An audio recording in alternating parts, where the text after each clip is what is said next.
Hello again there folks, Lone Adventurer here. Thanks very much for stumbling your way upon my channel and joining me for another adventure.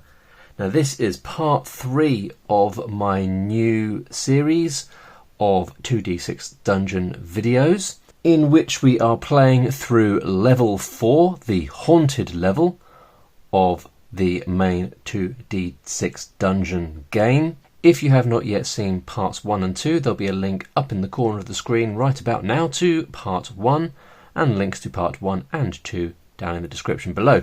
There'll also be a link to the first video in my first playthrough of this game, which will be a better place to start if you have not watched any 2d6 videos at all. All that said and done, it is time for us to carry on. And if I'm honest, Bane is having a pretty good time of it at the moment. Unless something truly terrifying happens. This is famous last words, isn't it? Unless something truly terrifying happens, I think we're going to have a fairly relaxed end to the level. This really is famous last words. I don't even know why I'm saying this. We'll just see how it goes. We've just finished room 9, which was a smart tomb, and we're going to carry on straight away into the next room. So we're going to go up in this direction to 6. So that's the same dimensions as this room here. How many doors are we going to have out of it? Just the one door. That is fine by me. So this is going to be 2, so it's going to go up to there. Alright, so we might as well put a door on top because we will be able to squeeze in another little room. So that is a 12 square room, which makes it a regular room. So we're going to be rolling on the regular room table. 62, that feels familiar. We had 62 already. Mosaic tomb. We have, haven't we? And that is a unique room. Let's just check. Yes, we have. So we need to re-roll that. 33. Chain Alley. A series of long chains hang from the ceiling. You will have to push through them to leave. A body hangs from one of the chains. You can loot it. If so, roll on BST 1 - 2. After, roll on IAUT 2, so that'll be a random encounter of some kind, a random event. The doors are random as well, and this is a unique room. So let's just quickly roll to see what the door is going to be. 54 gives us archways, that's good. We haven't had too many tricky doors, have we? So we're going to be rolling on BST 1 - 2. So that is a body search table. So this is us searching the corpse. 7, 8, 9, but -2 gives us 7. There is a gold chain around the corpse's neck. It is worth 3d6 plus 10 gold. Okay, slightly lower rolling than the last video, but that's fine because I thought we were being a bit too lucky there. 7 plus 10 is 17 gold. So a gold chain worth 17 gold. Pop that in our small items. And then we are rolling on IAUT 2 for a random encounter. So here we go on IAUT 2. 23, nope, 32. There is a metal disc here that you prize free. It is worth 50 silver coins, but you sense it might be magical as you notice it has 3 indentations. You can place 3 gems in these slots. If you do, roll on GCT1. We've got to do that, haven't we? We've got a whole bunch of low quality gems. Do I have to do 3, do I? So I'm actually going to use up some medium quality things, and they are worth more money. But in the interest of curiosity, I think we should do it. Ooh, cool. Gem combination table 1. What does that look like? This is a whole new thing. For me, anyway. Gem combination table 1. 9. As you load the slots, they meld into the object and it throbs with warmth. Restore all HP once and keep the object. I don't think that means I have to restore all my HP right now. I think I can use it once in the future. At least that's how I'm going to play it. So that's pretty cool. We've got like a nice item here. So let's put this... Should we put it in the large heavy items? So we have a silver disc. I'm trying to decide how to do this, because presumably it will retain its value and the value of the gems placed in it. So I could theoretically sell it once I've used it, and it would just be selling it for the value of the items. So should we just put pearls in just to keep this simple? So take my medium quality pearls down to 5. So it's a one-time use, fully restore HP, and then we can keep it afterwards. That's pretty good. I feel like we've been very, very lucky. That's a really nice item to have. And I think that's the end of that room, isn't it? So that is room 10 done. Maybe I should make a tiny bit more of a note. Alright, onwards and upwards. Let's go up here. And that was an archway, wasn't it? Yeah, we didn't need to draw a different door in. 2 by 1. So that would be a corridor up to the end there. So that's fine, I guess. Any doors? Yes, we've got 2 doors. So I guess we'll have a door going that way into this tiny little bit. That's a dead end at the top, and then a door going that way. And maybe we'll ignore this way for the time being, and we'll just go over here into another room. Another 6 by 2. Definitely a pattern to the room shapes. How many doors? No doors. We've got a dead end room. Roll for room type. 63. We have had that. That's the Muratani Shrine, and it's unique. 41. Slate Hall. 4 slate pillars seem to support this dark and dusty place. Large slate tiles line the floor. As soon as you step in, a Banshee rushes from the shadows and attacks. Then roll on IAUT2. Archways unique. Ooh, a Banshee. Is that gonna be scary? Oh, it is scary.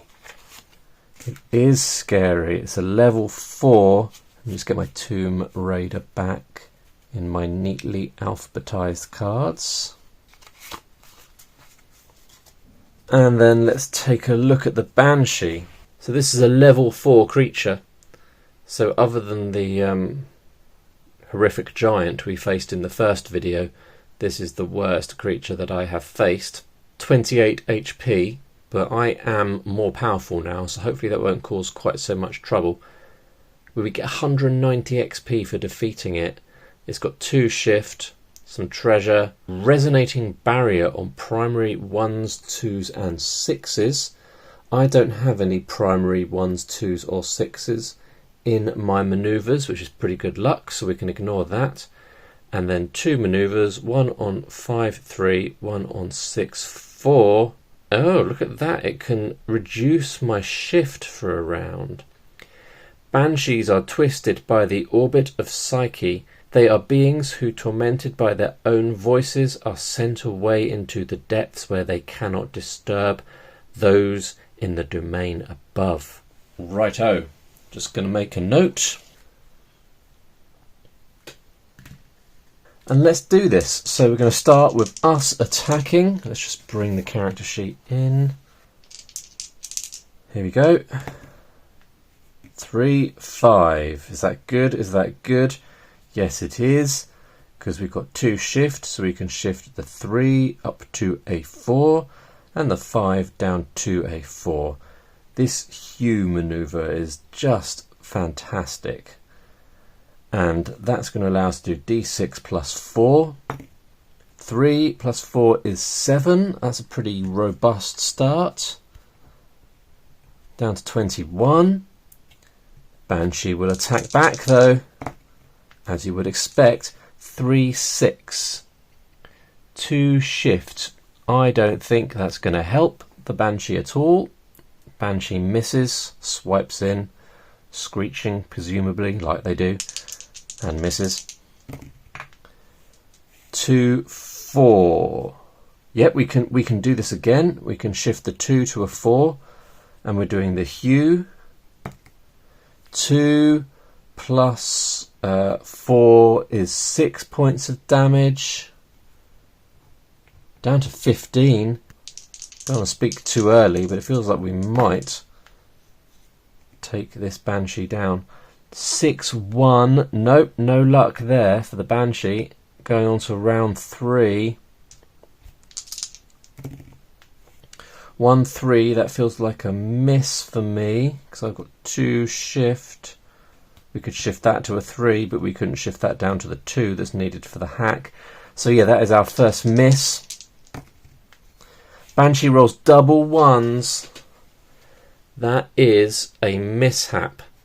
The Banshee seems tormented, grabbing their head and giving you an extra attack next round. My goodness. I had a couple of those during this playthrough. Okay, so here's our first attack of the next round. 4-3. We can shift that to a 4-4. 2 plus 4, that's another 6 points of damage, taking the Banshee down to 9. And then we get another attack. 1-3. We should have an additional shift now, shouldn't we?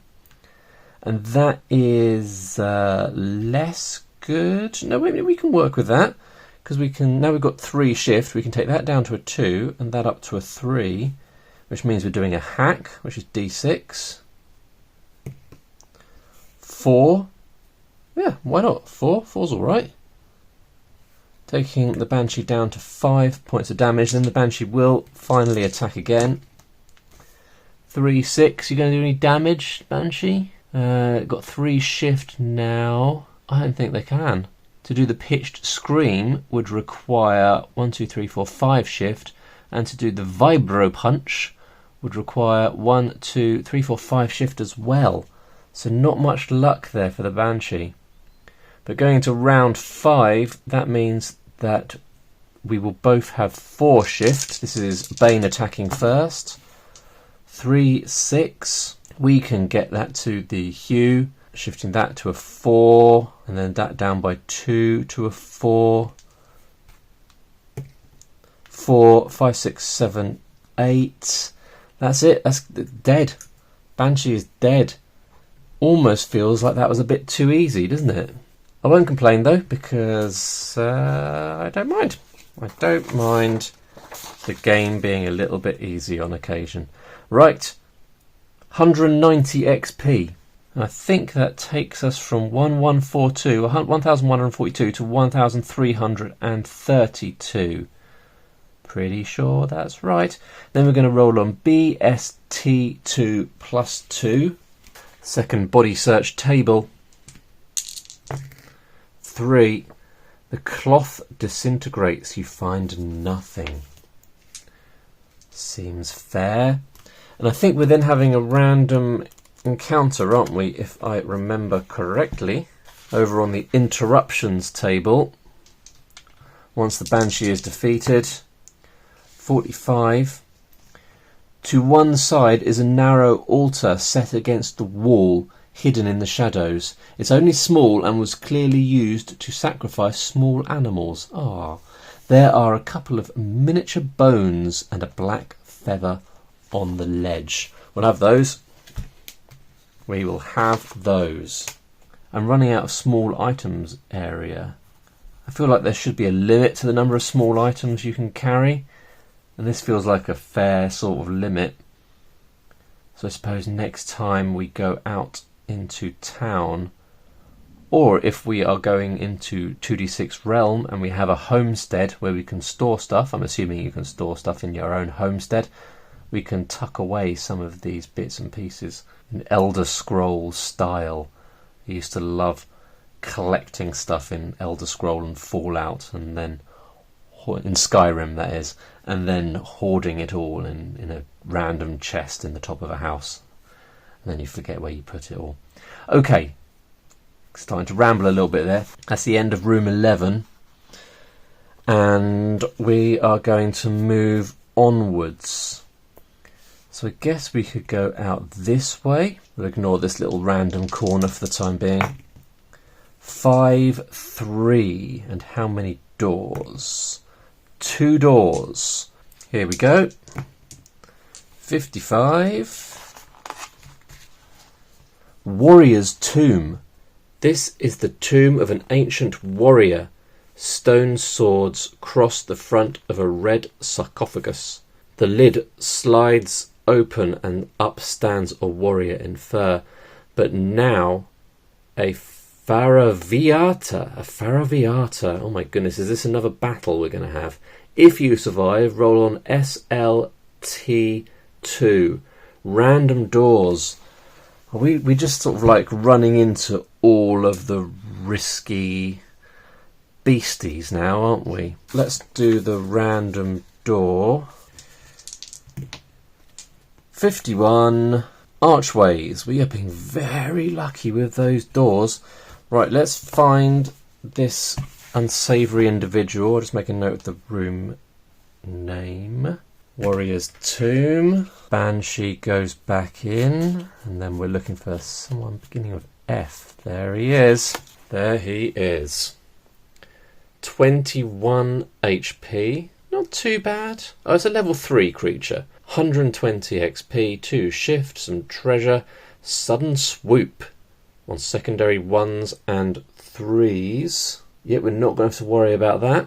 Then we've got freezing claws on 2-1 and locked stare on 5-1. There's a special there.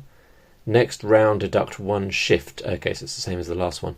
The faraviata are warped humans who have been drained of life through infernal worship. Yet they return to inhabit their previous bodies and are now animalian bestial, hungry for blood. Alright, should we do this then? Starting with us attacking.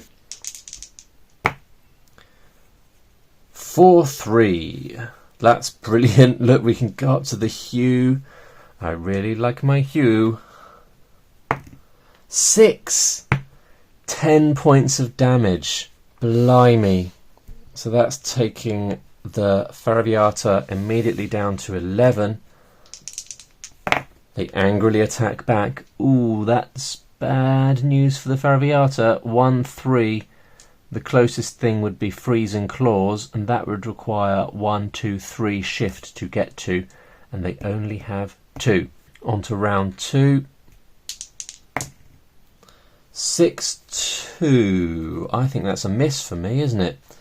Because that's going to take 3 to get to the hack, and there's no way I can get to the hue. Okay, faraviata attacks back. 2-2. Oh, they can do their freezing claws by taking it down to a 2-1. Freezing claws, d6 plus 1 damage. 2 plus 1 is 3. My breastplate on 6-1, because the secondary 1 blocks the secondary 1 there, matches the secondary 1 rather, we will reduce by 1 damage. So we're taking 2 damage, down to 36. Round 3 of combat. 1-6, that's a miss from me, from Bane. 4-2. Oh, that's not good. That can be shifted down to a 3 for 1. Sorry, no, up to a 5 for 1. That's down to a 1 for an additional 1. D3 damage plus special attack. Next round we deduct 1 shift from us. So half of that is 2. So we're taking 2 damage. And we've got 1 less shift in the next round. Okay, starting to put up a little bit of a fight. So this is round 4, which means we're all getting plus 1 shift, although obviously I am not. 3-5. Ah, that would have helped as well, wouldn't it? Oh no, I can still do the hue. So I've got a total of 2 shift. It would have been 3 because of that, but it's 1 less because of the faraviata's special.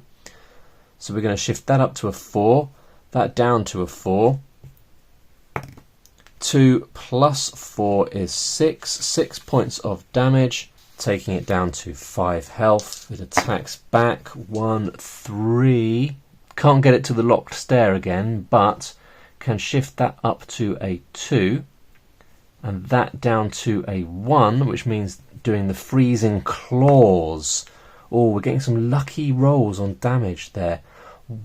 2 plus 1, so taking 3 damage. Down to 31. Round 5, we're getting 2 additional shift. I've got my full shift quota back now, which is lucky by the looks of things. 1, 5. So we have got 4 shift. We would have to shift that by 1, 2, 3, and that by 1. So we can do it. We can shift that up to a 4, that down to a 4, allowing us to do our Hue attack. 4 plus 4 is 8. And that is the end of the faraviata. Fantastic. 120 XP, taking us up to 1,452. That should be a 2. Let me rub that out. And then we're rolling on the body table, the body search table. I think I even remember the page number now. I do. So body search table 2 plus 2. 7, 8, 9. Around the creature's waist is a silk sash worth 3d6 plus 30 gold. Wow, silk sashes are expensive. Hanging from it is a throwing axe plus 2. That's fantastic. So the sash is worth 9, 10, 11, 12 plus 30 gold coins. 42 gold coins for the sash value. Sashes don't weigh much, do they? So we'll sneak that in here. That's fantastic. And we get a throwing axe at plus 2, which means that if it hits, it does plus 2 damage on top of what a throwing axe normally does. Very handy. Very handy. I haven't actually used a throwing weapon on camera yet, but they have been useful when I've used them. Okay. Fantastic. And if I remember correctly, this room also had a random encounter. Is that right? No, it wasn't. If you survive, roll on SLT2. SLT2. Is that going to be some kind of search table? Sarcophagus loot table 2. 5 gives us a long red robe and a scroll in the pocket. Fantastic. We'll ignore the robe because we've got too much stuff knocking about, but we'll check for the scroll, obviously, on SCT3. D6. 5, a scroll of surging health. Oh, so we've already got one of those, so now we've got 2. I think you're limited, scrolls and magic potions, by how many gaps there are, so I think you can only have 3 magic scrolls. Might be wrong, but we've now got 2 surging health. We've got 2 scrolls of surging health. We've got 1 magic potion of gain health. We've got 31 health, and we've got this lovely magic silver thing, silver disc, which means we can fully restore our health in one fell swoop. So really, I'm feeling like I could quite easily go down to the next level and just bust some heads down there, but we're not going to. We're going to wait until we can venture into the realm. But that was room 12.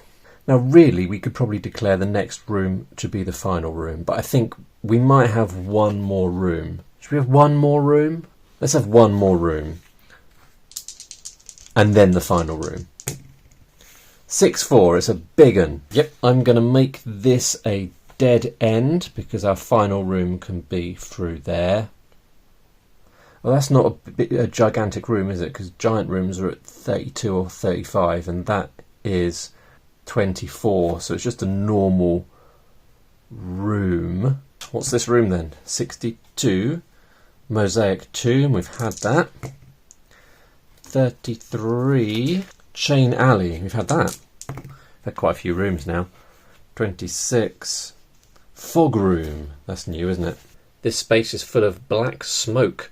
From within you hear a low moaning noise, but you can't see in. You must fight the mummy inside. Roll a d6, 1 to 4. The mummy does +4 damage on its first hit, because of the black smoke, presumably. Yep, that is mummy doing +4 damage on its first hit. How am I going to remember that? That's ripe for me just forgetting. Let's put a dice there with a 4, and hopefully that will help me remember. Let's find the mummy. So the mummy has got 15 HP, will give us 90 XP to shift, some treasure, senseless body on primary 1s and 6s. That's not going to affect me. 2 manoeuvres, 1 on 2, 3, 1 on 6, 1. Many of the bodies in the crypt have been embalmed and now risen roam the dark halls as rigid mummies.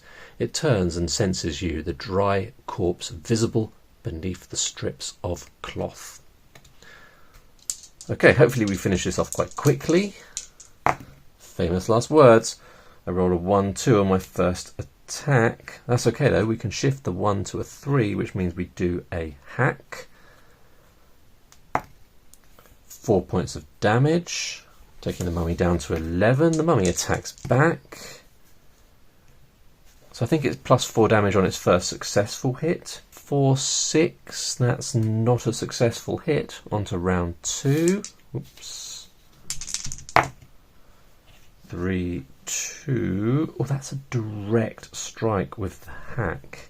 That's great, because that means we do extra damage. We do 4 on the roll, plus we get to add on our shift, so we're doing a total of 6 damage, and that's because it's the exact dice combination for the hack manoeuvre. Taking the mummy down to 5. It's not taking too long, is it? 2, 4. That is a successful hit, because we can shift that down to a 3, and the mummy gets to do their savage bash. 2 plus 4 because of that fog effect, so 6 points of damage, taking us down to 25. Onto a third round of combat. 4, 1. Yep, we can shift that to 3, 2, which allows us to do a hack. 3 points of damage. Oh, come on now. Mummy's down to 2. 6, 4. Nope, that's a miss. On to the fourth round of combat. We both get +1 shift. 1, 2. I can shift that to a 3, 2. Doing d6, 2 points of damage. Finishes the mummy off. Superb. 90 HP. Taking us up to 1542. Not sure when the next levelling up thing is. 2000. Okay, so we have to get to 2000. Yeah, then we're going to roll on the body search table. The second body search table, no bonus. 7. We've got a leather holster with 2 throwing knives and a pouch with 3d6 gold. Wowzers. Oh, look at that. 12, 13 gold. Takes us up to 115 gold. And we get 2 throwing knives. And was there anything else for this room? The old fog room? No, that was it. We do have wooden doors, but we haven't got any way out of this room anyway, because this is our penultimate room. I'm just going to draw in our final room here. There we go. And this is going to have the stairs down to the next level, on to level 5. We've got a few bits and pieces. Now I was wondering, do I have to do the in-between levels stuff if I'm going out into the realm? I'm not entirely sure how the rules work for going out into the realm. Right, so we have to consume a ration. That seems fair. So let's do that. And that takes us down to 1 ration. Maybe we should have bought some when we had the chance. We can rest on the stairs, gaining 2 HP per level. We're level 4, so we'll be gaining 8, taking us up to 33. And that's it, really. That's the end of the level. That's the end of the Haunted level. It's actually quite action-packed. We've got some good combat in there. Leveled up. Got a new manoeuvre. Got quite a lot of loot. Some interesting small items. Arm wrestling competition. Pretty action-packed, really. So there you go. That's level 4 for our character of Bane in 2d6 Dungeon. Still a fun game. The more I play it, the more I enjoy it. Very much looking forward to my 2d6 Realm turning up. It's going to be a little while, at least a few weeks, I think, because we are waiting for the printing of the Lairs Omnibus. So that's not been printed yet, so I think I'm not going to get my Realm until the Lair is ready to send as well. So yeah, that's it for the time being for 2d6, I think. Hope you enjoyed it. Let me know in the comments below whether you're enjoying the game. Have you played it a lot? Have you got all the way to level 10? I know plenty of people probably have. Let me know of your experiences of this game. And if you've made it this far, thanks very much for watching. See you next time. Bye for now.